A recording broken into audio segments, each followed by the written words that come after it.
ते सुरुवात इथून झालेली आहे, थोडं तोंड लेप त्याचं. काढायचं नाही बरं का, चुनचुन होते. आता एवढं तेवढं आग 3 होते दिवस लेप म्हटल्यावर तेवढं काढायचं नाही, थोडंसं आहे सहन तसं सांगोळ करायचं. वगैरे करायची नाही. पथ्याचं पालन जोपर्यंत लेप करायचं. आहे तोपर्यंत दूध, नॉनव्हेज वगैरे सगळं पाळायचं. त्याचबरोबर तिखट, तेलकट, आंबट ह्या सगळ्या गोष्टी पाळायच्या. ब्रह्मचर्याचं पालन ठेवायचं. उष्णता वाढणारे पदार्थ सगळे बंद करायचे. तरच ह्याला चांगला फरक येईल तुम्हाला.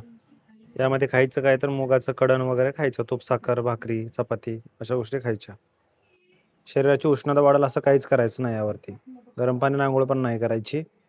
पण ते बरं होईपर्यंत आणि बरं झाल्यानंतरही 7-8 दिवस पाळायचं. हे नागिनीचं पेशंट आहे, हर्पिस म्हणतात त्याला. हे कधी आलंय?